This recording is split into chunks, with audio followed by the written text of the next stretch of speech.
Hello, everybody. Connor Listoka here. This is the first 372 pages we'll never get back of the year 2023. A futuristic-sounding one, isn't it, Mike? We are in the future. And yet, despite being in the future, I just, confession right away, moments ago, misidentified a photo you sent me, which it's relevant to what we're going to talk about today, so I'll bring it up now and then we'll get to it. Misidentified a photo of Willie Tanner from your beloved show, Alf. Alf, yes. The father from Alf, played by dearly departed Max Wright, going on 4 years now. Oh, it's been that long without the world has been Max Wright free? I've lit 37 candles, one each month. Yes. But, you identified him as potentially the next-door neighbor on Alf, Trevor Ochmonek. I did. It was just a guess based on all the knowledge I have of Alf is from you. And so I guess I flipped a coin on whether it was a Tanner or an Ochmonek. Yes. And I lost. Right. I lost. Yes. Humiliating defeat for me. The two could not look more different. Willie Tanner, sort of that bookish, frustrated, English professor who gets frustrated at the rowdy guys from Delta House type of guy, and Trevor Ochmonek, I think, is more of the coming over, and as you're mowing your lawn, he's the guy that goes like, "Hey, you missed a spot there." He's drinking a beer at 11:30. So I'm gonna have to look him up. Yeah, I think Willie Tanner's like if Bob Balaban had played him. Do you know that? Yep. Yeah, he could be just sort of little round glasses and a little bit bookish. But I said, okay, let me look. What's his name? What's the first name? Trevor Ochmonek. Trevor Ochmonek. This better immediately come up, or this bit is going to be death to us. Oh, there he is. Okay. Yeah. I'm going to the Alf Wiki for him. Okay. He looks sort of like he could have been a Sopranos side goon a couple decades later. So he was played by John LaMotta. So that's good. Yeah. And so we've just gathered today as this podcast to announce that we won't be doing any more episodes because of your failure to identify Willie Tanner. And I can't abide that. And that's the end. So long, everybody. It's been good run. God, we had to wait till 2023. But enough is enough. No, the reason we were even discussing Willie Tanner is because I sent you a picture of the author of this next book we're going to read together, this first book of 2023, which, as you did this sort of echoey science fiction, the future, it ties into this sort of theme that we're going here. Yeah, and if we say the name of this Mr. Willie Tanner wannabe, I don't think that will help anyone to go, oh, they're doing that book. Great. Yeah, he's got a good obscure author name. His name is Garrett P. Serviss, Serviss. It's an old timey name because he's an old timey gent. He was born in the mid 1800s and died in 1929. And this picture I sent you, based on old people, this could easily be him at 80 or 35. I'm guessing. Yeah, exactly. This could be like the prime of his life, and you wouldn't know. I two things to say about him. Number one, Garrett P. Serviss sounds like you're reading a spy novel, and then you suddenly realize like, oh, that was just a scrambled name. His name is obviously. It's, Peter S. Stagg or something like that. Yeah, that's why they have three S's somehow in the word service. It's a Dan Brown anagram for North Dakota. Yeah, this is clearly an anagram. The other thing is he probably got a big charge out of Irene Iddesleigh. He was probably slapping a knee and, until the servants came in, and then he coughed quietly and, all right. Sorry, I didn't mean to cause a ruckus. I was just reading something quite amusing. It is quite droll, the prose of this McKittrick Ross woman. That's he's slapping his knee wearing gloves. He's not wearing a hat in the picture we found, but he is wearing leather gloves. Just sort of it looks like he's been told to pose casually, lighten up, and he's leaning on some sort of like industrial vice or something. It's probably the most relaxed he ever looked in his life as an 1800s guy. Right, and he was, from the age, he was probably like, we're going to take a photo of you now, Mr. Service. All right, I will stay still for 7.5 minutes. Yes, I know the drill. I shall not smile. I shan't twitch a muscle. I will affix my arm to a planted pole that's hidden behind my coat, and I shall stand here until the exposure is made. No, click. Oh, all right. Wow, it's a photographer of the future. What an amazing modern world we live in. But he was a astronomer, I guess, and he's been described as sort of like a man, as serious as he looks in this picture. He was sort of like a popular science, like a Carl Sagan or like Neil deGrasse of his time, in that he wrote articles about the cosmos, but with the intent of your average Joe being able to read and understand them. And he even got to the point where he like toured the U.S. for a couple years with Andrew Carnegie's backing, doing like a popular road show where he would just present to people facts about the solar system and planets and the cosmos. Dude, I went to that Garrett P. service talk the other night. It was off the chain, man. It was what stoners would do before Laser Floyd. They would go, "Service is coming to town, man. They added a second show." That is, it is amazing. And it reminded me, though, people would like flock to lectures like that, because obviously there were no phones. Nothing to do, yes. Candy Crush did not exist. So, but I read the book about like the making of the Panama Canal. I don't know if you ever read that. One of those weighty history tomes. And people would flock to lectures about making canals. Like, it was just like, oh my God, they're thinking of doing another canal. Harry, get your checkbook and let's go down. And they're all given by, I presume, a Music Man analog too, like, Yes, exactly, yeah. An engineer with, striped armbands on, and we're going to do a canal. How many people are going to die? A lot. A lot of people. By mosquitoes and things like that. It's gonna be hell.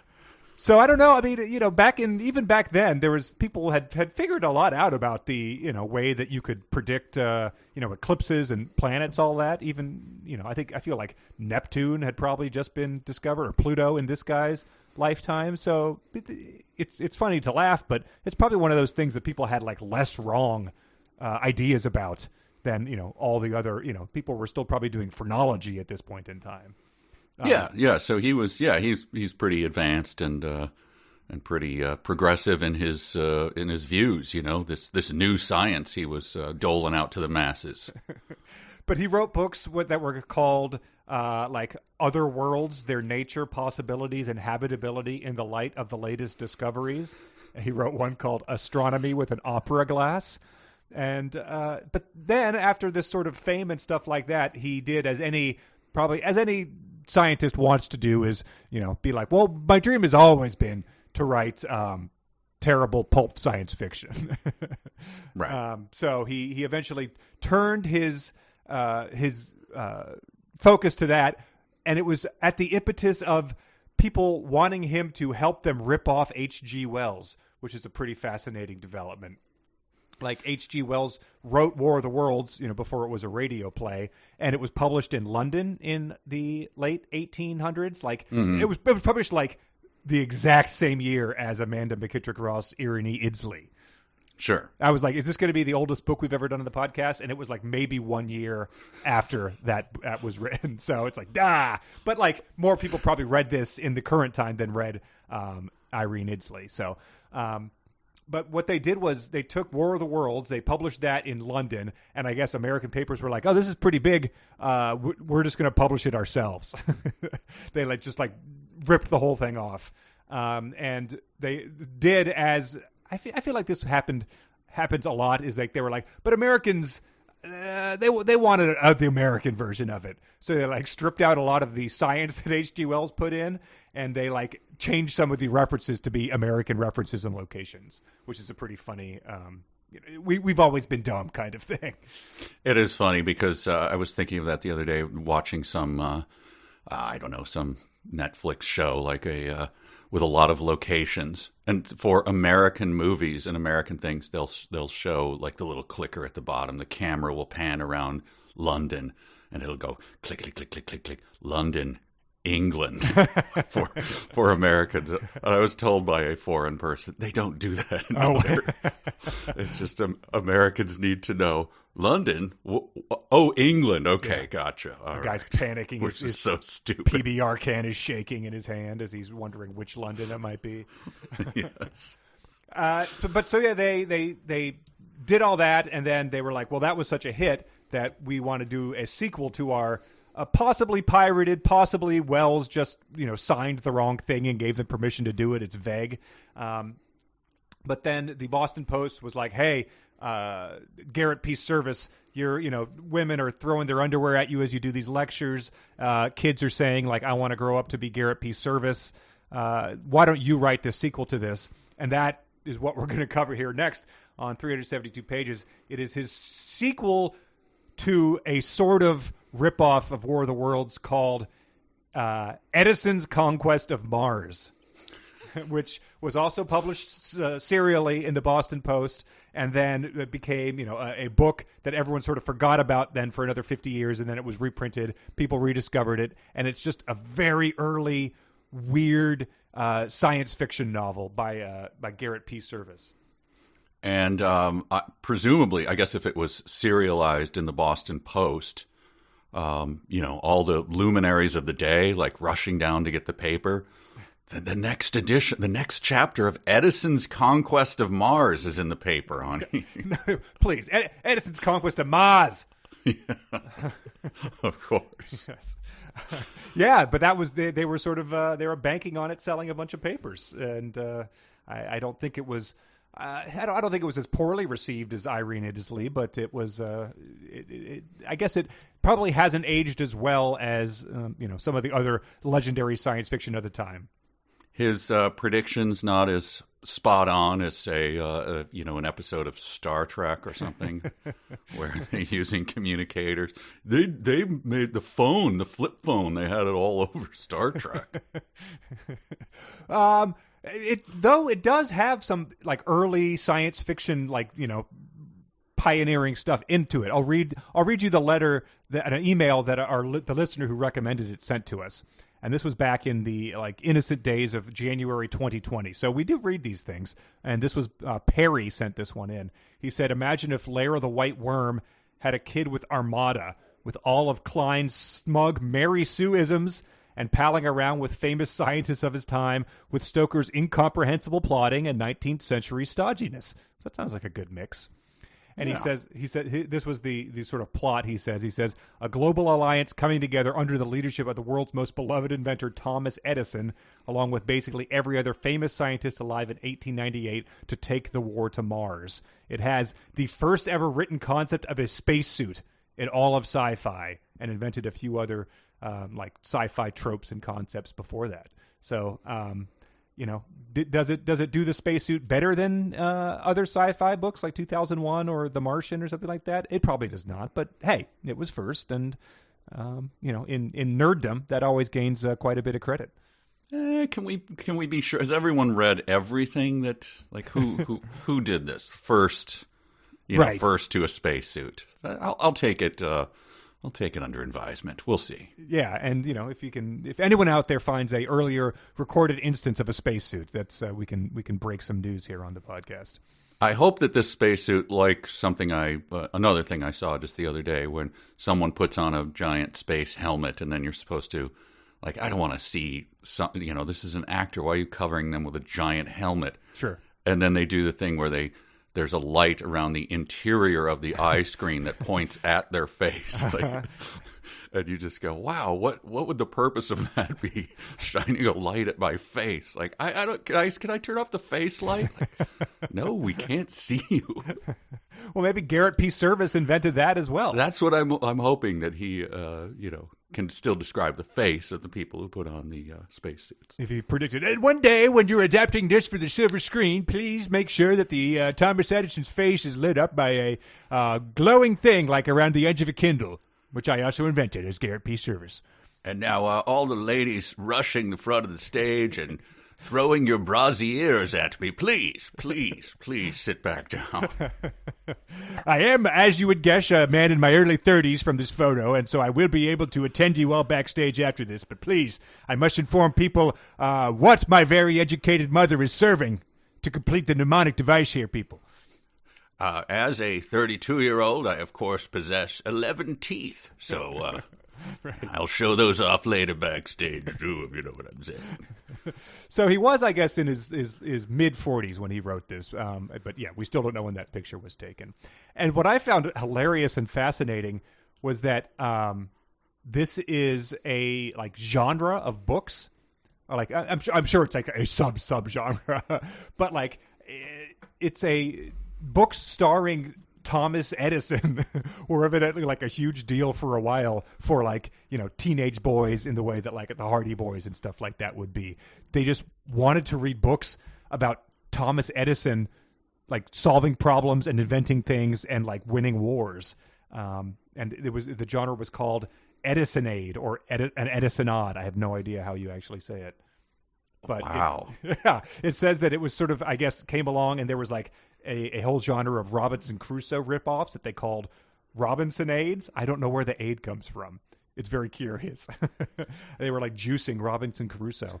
But it says it can be understood to describe any story which features a young U.S. male inventor hero who uses ingenuity to extricate himself from tight spots and who, by doing so, saves himself from foreign oppressors.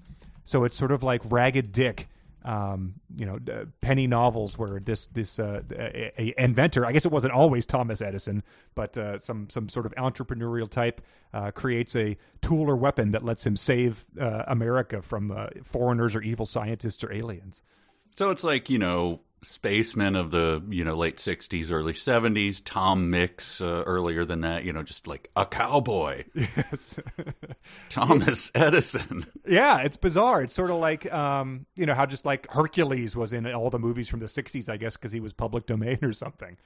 Yeah, we'll just call him. And I guess Edison has no control over his estate.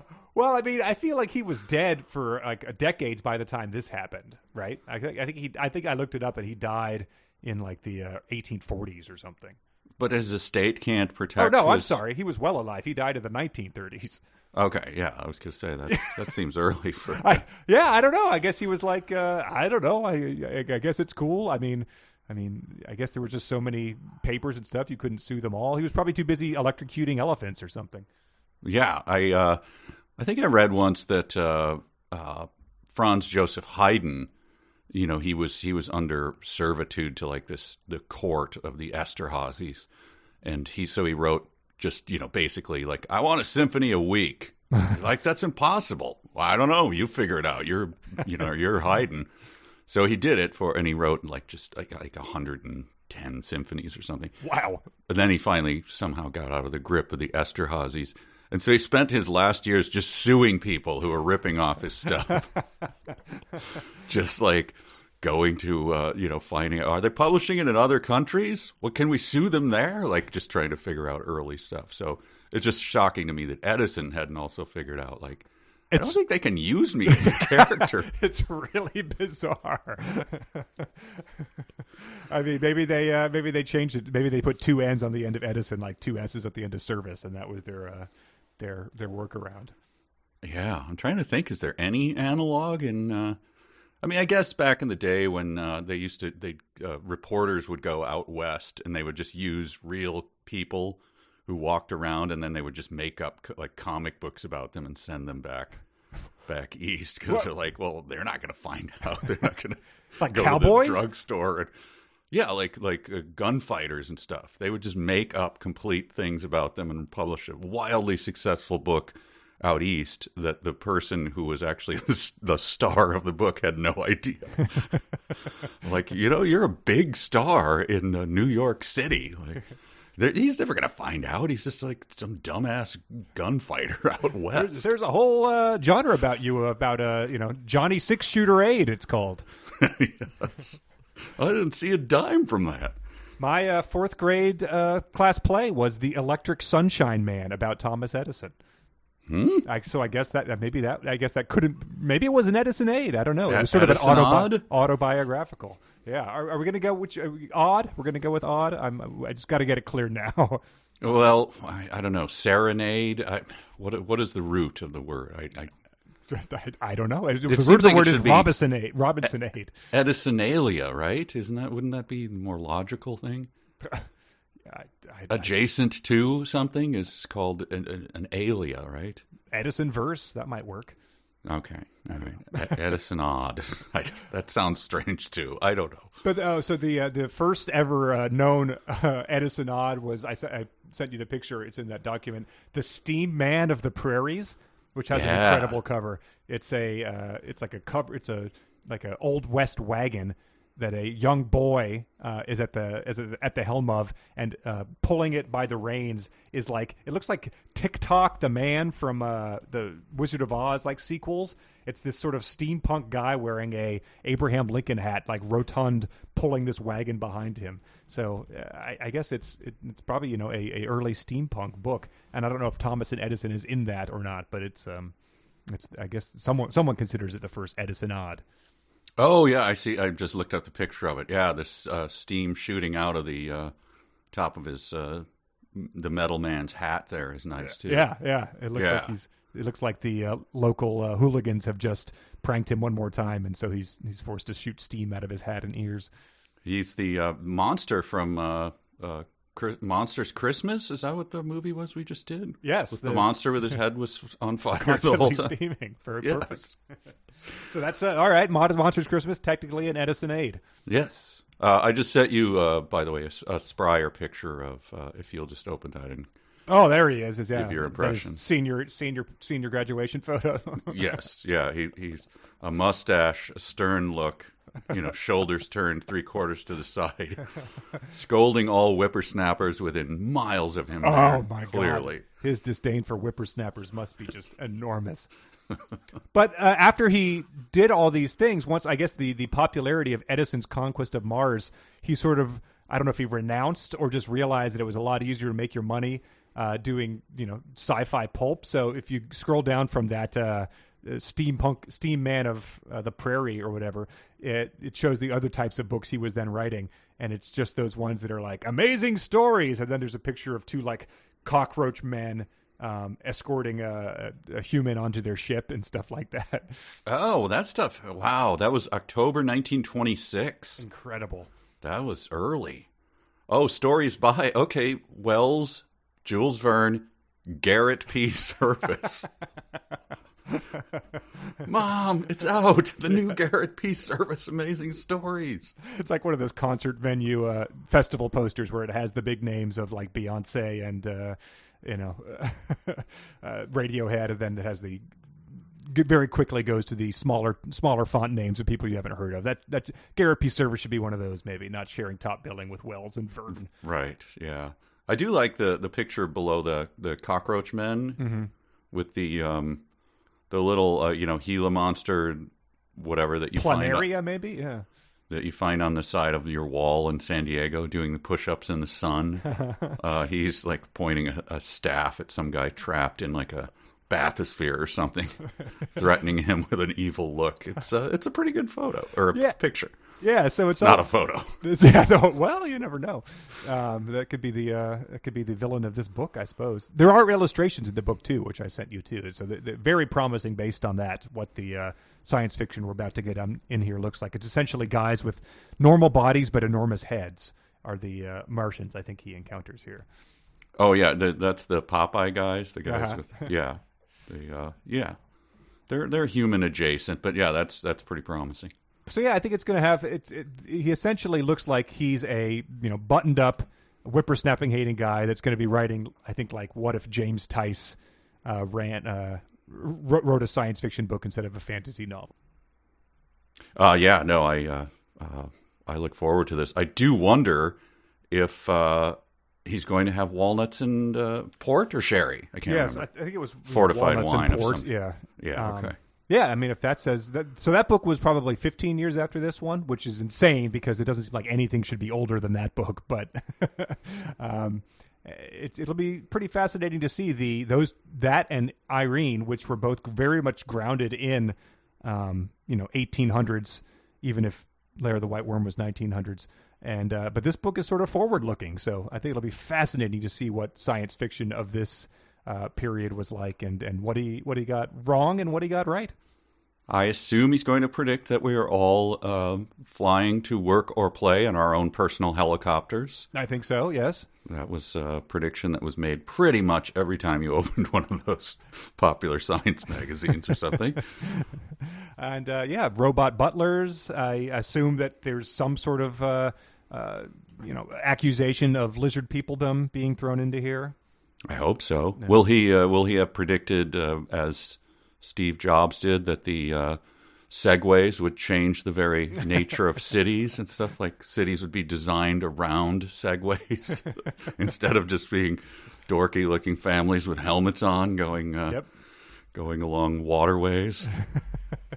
And I don't know, will the aliens present to them technology that the Americans and Thomas Edison will be too foolish to understand, and the aliens will lament that they could have lived forever in eternity in peace and happiness, but we were too selfish and squandered our one opportunity? God, I hope it turns into a manifesto, please, at some point. Very true. Yeah. Will there be extensive breath holding underwater and jiu-jitsu competitions? We never know. But will there be any element of coziness at all? That's a good question. Coziness, cozy sci-fi. This There's guy, a genre. This guy looks about to be the least cozy guy that could possibly ever existed. Coziness was he did not tarry any coziness in his circle. I don't know why you say I'm not cozy. I like to curl up with an Afghan on my knees. Like all young 28-year-olds. In between my observations of Neptune's circuity of the moon, I must go back outside now to observe every 10 minutes. It is odd that he didn't, maybe the non-hat wearing. That was shocking, yes. Which we note there is like, wow, he's really, maybe that was his thing, like... I'm so forward-looking, I don't wear a hat. What are you going to do about it, huh? Yeah. An astronomer's coming to town to give a lecture. Oh, big deal. That's the only entertainment that there is. What's so special about him? He doesn't wear a hat.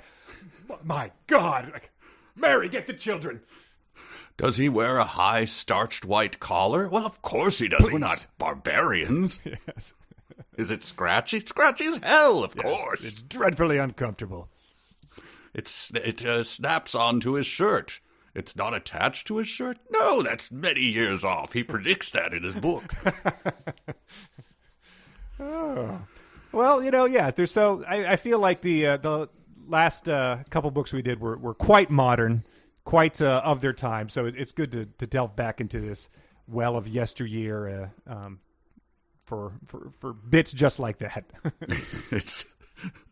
It will be fun to see. Yes, the predictions versus reality. I'm sure will be a highlight. Yeah, and it's not super long. It's longer than our cozies, but it's not. It was being published on actual newsprint, so they had to keep him to a word count in this thing. But I think it'll be enough to get plenty of episodes out of. I look forward to it. I'm excited by this. And it's also free. You can get it at Project Gutenberg and cheap paperback on Amazon from some weirdo who's probably printing it in the same book size and format we know and love from all the other books we've done that have been like that. And that weird, like, slightly smaller than a 8.5 by 11 printer paper, and probably has Courier font in it. Yeah, the text sort of with way too large of margins, and the text is too small. And the typos and weird, formatting is like, really? Just stuck that in there? Okay. Yes. But yeah, we're doing Edison's Conquest of Mars by Garrett P. Service, and I think we'll read through the first 5 chapters for this next episode.